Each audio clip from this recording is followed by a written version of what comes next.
Bonsoir à tous, merci de nous suivre sur Afrique Sport pour le journal du soir du dimanche 30 avril 2023. Nous l'ouvrons avec la CAN U17, largement dominateur mais longtemps plombé par un manque d'efficacité hallucinant. Le Sénégal a fini par arracher une victoire logique en fin de partie contre le Congo 1-0 ce dimanche au stade Nelson Mandela d'Alger pour son entrée à la CAN U17. Inspiré par les multiples performances de leurs aînés, CAN 2021, CHAN 2022, CAN U20, au cours des derniers mois, les Lionceaux affichaient rapidement un visage conquérant à l'image de Yaya Diémé, dont la tentative audacieuse flirtait avec l'arrière de la transversale congolaise.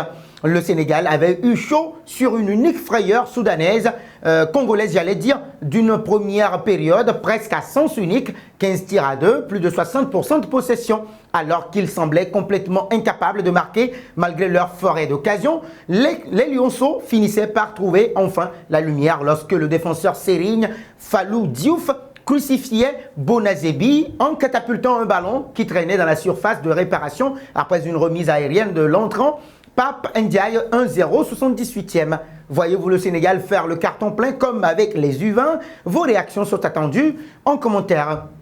Restons autour de la CAN des moins de 17 ans. Coup de tonnerre, la sélection U17 du Sud-Soudan a été exclue par la Confédération africaine de football de la catégorie, en tout cas ce samedi 29 avril 2023, jour du coup d'envoi de la compétition, alors qu'ils s'apprêtaient à disputer le premier match de leur histoire dans le tournoi lundi face au Cameroun. Les jeunes Bright Stars ont été disqualifiés après que les tests d'imagerie par résonance magnétique IRM effectués par l'instance ont décelé la présence de plus de 3 joueurs jugés inéligibles dans l'effectif conformément au règlement en vigueur. 5 Sud-Soudanais ont échoué au test. Le test IRM a été réalisé le 26 avril 2023 pour s'assurer que tous les joueurs répondent aux critères d'éligibilité d'âge fixés par le règlement. Malheureusement, nous avons reçu hier, 28 avril 2023, une notification de la CAF selon laquelle 5 de nos joueurs n'ont pas passé le test IRM et ont été jugés inéligibles pour participer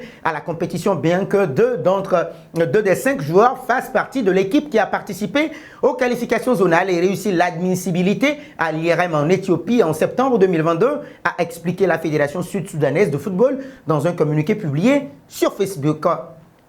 Parlons d'une pépite marocaine. L'équipe du Maroc a de la cote auprès des jeunes cracks binationaux. Après Bilal El Kanous, 18 ans, KRC Genk, c'est peut-être au tour de la pépite de 15 ans, Lamine Yamal, FC Barcelone, de rejoindre les récents demi-finalistes de la Coupe du Monde 2022 au Qatar.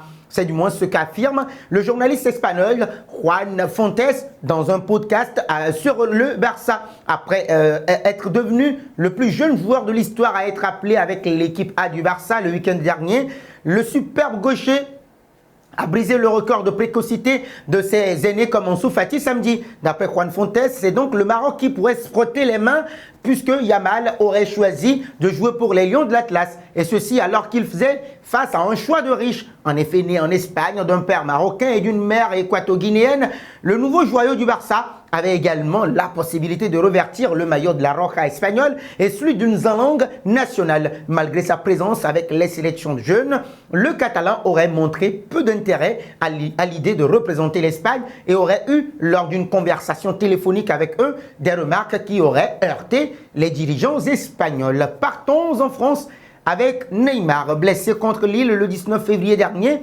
Neymar était présent ce dimanche après-midi au Parc des Princes lors de la défaite du Paris Saint-Germain contre Lorient 1-3. Le Brésilien qui ne jouera plus cette saison devrait bientôt faire son retour sur les terrains d'entraînement. Depuis son arrivée au Paris Saint-Germain durant l'été 2017, Neymar n'a jamais pu jouer une saison complète en raison de plusieurs blessures graves et cet exercice 2022-2023 ne déroge pas à la règle. Blessé à la cheville contre Lille, je l'avais dit, l'international brésilien a dû passer par la case opération pour soigner sa cheville, très souvent touchée ces dernières années. Il est forfait pour la fin de la saison. Après avoir réalisé la première partie de sa convalescence au Brésil, l'ancien Barcelonais est revenu à Paris ces derniers jours et selon les informations de Canal+, Neymar devrait reprendre la course dans 3 semaines. L'objectif est qu'il revienne à l'entraînement collectif au mois de juillet. Nous faisons un saut auprès d'Achraf Hakimi et ça parlera uniquement que Paris Saint-Germain. Averti à 2 reprises, Achraf Hakimi a reçu un carton rouge ce dimanche 30 avril lors du match de la 33e journée de Ligue 1 face à Lorient. Exclu après 20 minutes de jeu, le latéral droit écope de son 2e carton rouge avec le PSG, le premier depuis le 24 octobre 2021 face à l'Olympique de Marseille. Enchaînons justement avec le PSG. Oui, les amis, nous y restons. Kylian Mbappé a tout essayé malgré son but de roublard. Il n'a pas réussi à suffisamment peser sur la défense lorientaise. De quoi s'attendre à une baisse de régime de la part de Mbappé. Christophe Galtier a tenu à y répondre au micro de Prime Video. Kylian Mbappé s'est battu, il a été malin sur le but qu'il a marqué. Il a tenté, essayé, malheureusement cela n'a pas souri. Il n'a pas eu de réussite. Mais en dehors des objectifs individuels, il a des objectifs collectifs. Une défaite qui fait les affaires de l'Olympique de Marseille et du RC Lens. En cas de victoire de ces deux équipes, elles reviendraient respectivement à 5 et 6 points du PSG. La lutte pour le titre semble relancée alors qu'il reste 5 journées à jouer. Terminons avec Lionel Messi. La chaîne cryptée Canal+ évoque l'avenir de Lionel Messi. En fin de contrat le 30 juin prochain avec le Paris Saint-Germain, l'international argentin champion du monde devrait éclaircir son avenir dans les semaines prochaines. En tout cas, la situation évoluera après l'officialisation éventuelle du titre de champion du club parisien. Pour rappel, dans ce dossier, les informations sont contradictoires ces derniers jours. Il y a un choix, en tout cas un coup. Son choix numéro 1 est de rester chez les Rouges et Bleus. Un autre jour, il compte partir libre et repartir au FC Barcelone. Encore une fois, la patience sera de mise dans ce dossier qui risque encore de beaucoup faire parler. Ce sera tout pour le journal du soir. Nous vous disons merci de l'avoir suivi. Et donc, la question du jour est de savoir, pensez-vous que Lionel Messi doit quitter le Paris Saint-Germain? Vos réponses sont attendues en commentaire. Mais en attendant, n'hésitez absolument pas de vous abonner sur Afrique Sport pour ne rien manquer des informations footballistiques.